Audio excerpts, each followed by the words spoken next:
1820, cerca de Paleo Castro, la principal población de la isla de Milo, la antigua Melo de los griegos, en el archipiélago de las Cíclades, vivía un campesino llamado Yougus. Un día, mientras trabajaba su tierra, encontró una estatua de mármol en 2 piezas que representaba a la diosa Afrodita, Venus.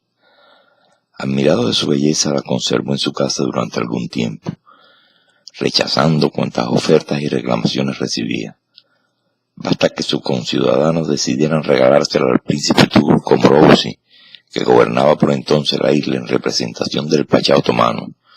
Según algunos relatos contemporáneos, en el mismo instante en que los ciudadanos de Milo iban a embarcarla con destino al palacio del príncipe, los componentes de una expedición francesa que durante mucho tiempo habían intentado comprar la bella estatua sorprendieron la maniobra, entablándose entre ambos grupos una batalla campal por la posesión de la ya conocida como Venus de Milo. Algunos relatos no totalmente comprobados añaden que, en el curso de la trifulca, la estatua se golpeó contra el suelo del embarcadero, rompiéndose los brazos. Finalmente, los franceses más numerosos o más aguerridos se hicieron con el trofeo, escapando del lugar y abandonando por olvido o precipitación los brazos en la playa. Según este mismo relato, estos brazos fueron recogidos por los turcos y permanecen enterrados en paradero desconocido hasta la fecha.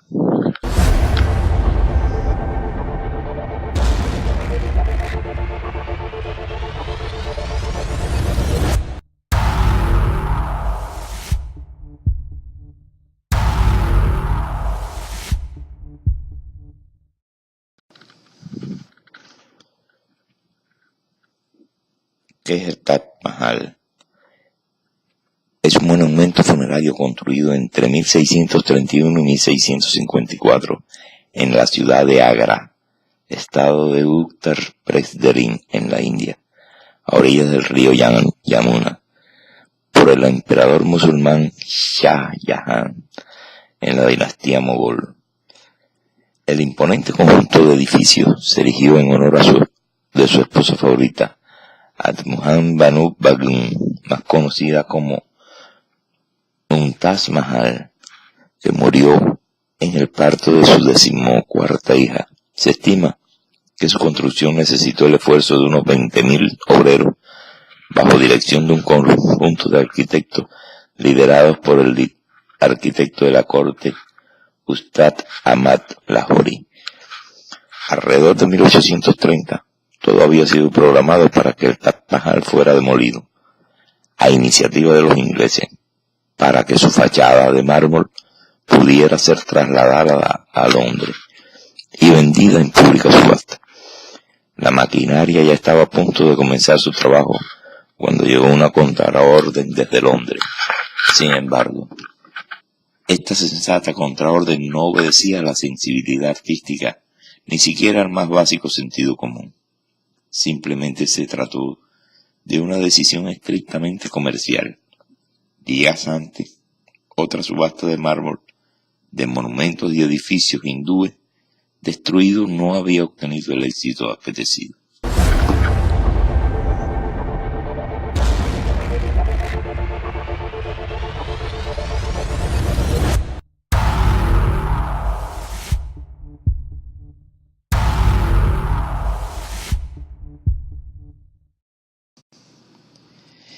Esta podría bien titularse La música llega para el artista de cualquier dirección.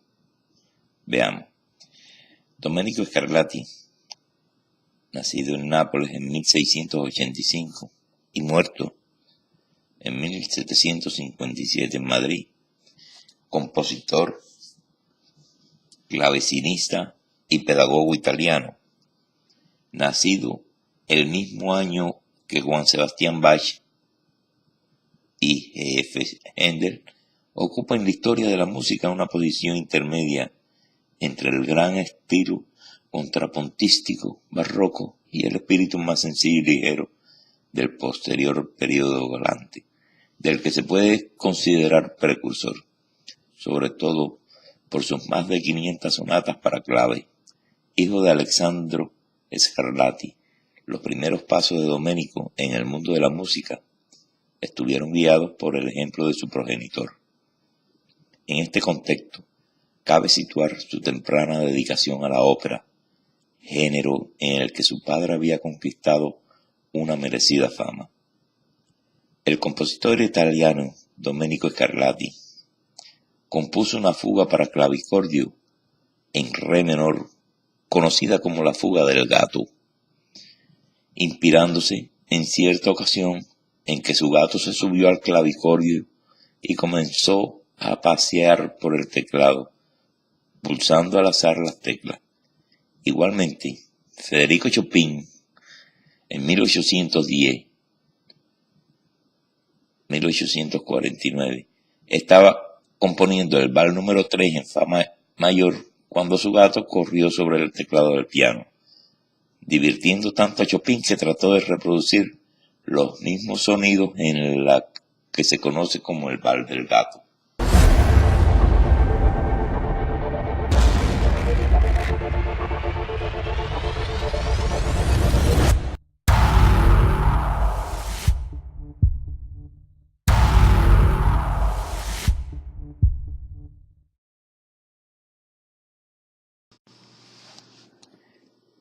Cuenta la historia que en 1505 el Papa Julio II encargó a Miguel Ángel Buonarroti, nacido en 1475 y murió en 1564, que por entonces tenía solo 29 años, la construcción de su futuro sepulcro.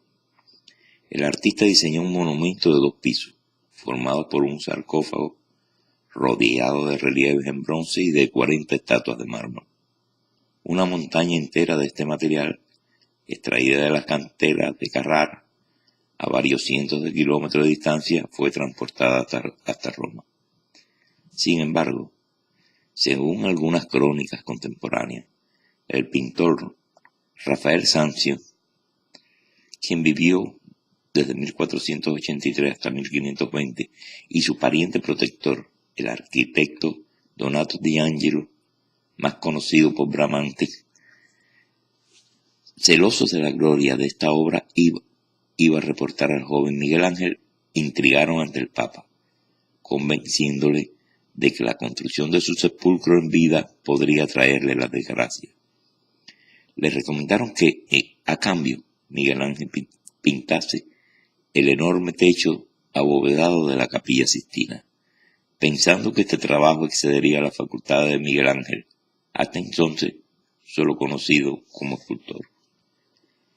El sepulcro quedó abandonado durante 4 años, entre 1508 y 1512, mientras el artista completaba la decoración del techo de la capilla con las escenas de la creación, una de las obras pictóricas más asombrosas de todos los tiempos.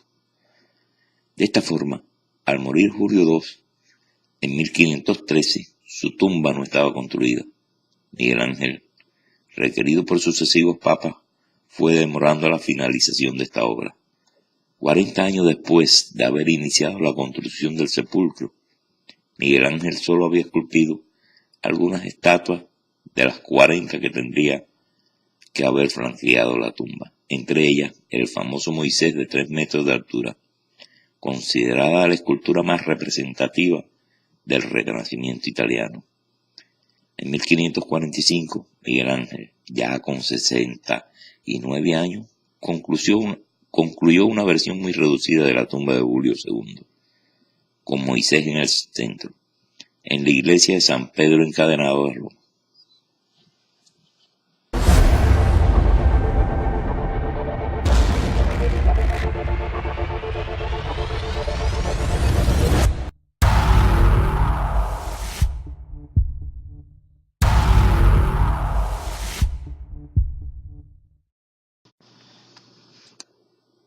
Pau Casals, que vivió entre los años 1876 y 1973, fue uno de los músicos españoles más destacados del siglo XX. De padre catalán, y madre nacida dentro de una familia de catalanes indianos en Puerto Rico, Casal es considerado uno de los mejores violonchelistas de todos los tiempos. Un hecho poco conocido es que compuso el himno de las Naciones Unidas en 1971, cuando ya contaba 95 años de edad, dirigiendo incluso la orquesta y el coro de 70 voces que lo interpretó por primera vez el 26 de octubre de aquel mismo año.